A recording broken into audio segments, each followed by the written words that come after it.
You are listening to Season 2 of The Diary of a Wannabe Writer, the short and often daily podcast in which I chronicle my life and attempt to be a writer by writing daily. Sometimes.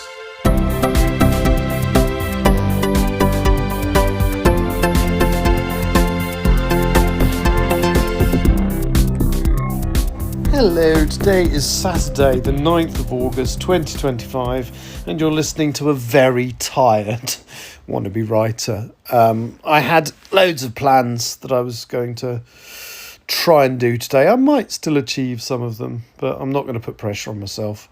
What time is it? I record this. It's 2:37 UK time in the afternoon. I am in the UK. I'm back home after a 13-hour flight from Singapore Changi to London Heathrow. It was a nice flight. I enjoyed it. I like my job, so so I don't need to talk about that. But a couple of things I want to talk about that I did after I recorded the podcast yesterday, because I had my breakfast and wrote those 1,300 words of chapter 5, and I thought that would be it. Now, the other things I wanted to achieve, I kind of decided it wasn't worth going to bed straight away because our alarm call wasn't even until 7:40 p.m. local time, so I decided to stay awake till about 1 o'clock. And so what I did was I went and sat by the pool, and I was going to read, but I wasn't really in the mood to read, but I did have my laptop with me, so I carried on writing, and I actually finished the first version of chapter 5, and I love it. It was very easy to write because it's one of the plot threads that I thought up when I came up with a concept for this book. It's all about, I can't really say what it's all about Saywood and what happens to her. And it's also about the mysterious Lady Khalida Desai, who is a quite high-ranking member of the Sutherland Institute that we met in Still Life, and it's kind of about, they are the two main plot threads of the story. But you've also got Molly. But anyway, this chapter was basically about Saywood at work, and as I kind of said yesterday, I'm reading it, it's like I've put too much details about working on what it's like actually working on nights in a supermarket on there. But no, it's a good chapter, so I finished writing it, and then I went to the gym. And did I go for something to eat? I can't remember what order I did things. Yes, I did. I went and had a final sort of sandwich and a slice of cake at the Coffee Bean and Tea Leaf. And then I went to the hotel,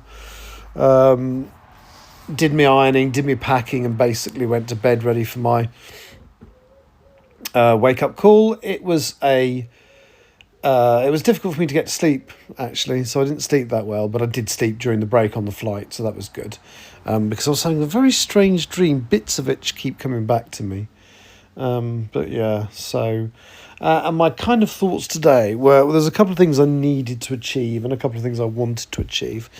I needed to get a couple of copies of Empress of the Trees sent out to people that are reading it. One who's beta reading it for me and one who just wants to read it. So those went into the post today. I was supposed to go to a meeting of my writing club in Milton Keynes, but I got back, basically, I arrived back home from the flight at 7:30 a.m, intending to sleep, and just couldn't sleep. Even when you're tired, sometimes it takes your brain a little while to shut down. And I knew I had to get up at midday because I had a Waitrose delivery. So I did do the posting. I didn't go to the book club. The only other thing I was hoping to do today, because one of the other things I did during my break on the flight was I read through chapter 5 again, made a couple of additions, but basically it's 4,100 words, and I was hoping to be awake enough to sign it off today, but I'm not going to be. There's no point pushing myself. I think as a chapter it is going to be quite easy to sign off, because I think because it was so easy to write, and I've read through and it just works, I think.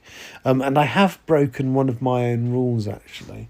I've put a real character into one of the scenes, or a real person, and without saying too much, because I won't say which character, it was someone I worked with at one of the supermarkets I worked at as a supermarket manager. He's no longer with us now, but he was a hell of a character.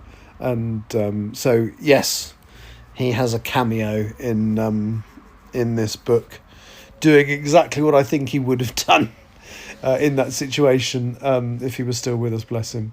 So it's, as I say, it's 2:45-ish as I record this. I'm going to have a lazy day. I'm going to watch the new South Park episode to see what other horrors they're trying to inflict on the Trump and Vance administration.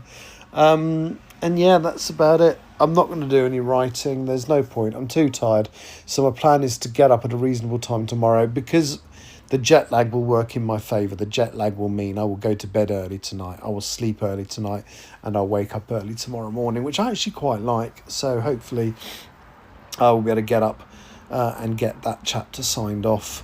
And I know what the next 2 chapters are in detail, but one of the things I need to do in the next couple of days is just do a bit of a further breakdown. But that should be easy, because, as I say, I know where a lot of the beats of this story are going, because I've been thinking about it for a long time. Anyway, sorry that was a bit waffly and nothing so much. I'll be back hopefully tomorrow, having had a bit more sleep. Take care, thank you for listening, bye-bye. You have been listening to The Diary of a Wannabe Writer. For more information about what I'm writing, go to linktr.ee/Richard Writes, capital R, capital W, where you can find details of my website and social media. I may see you there.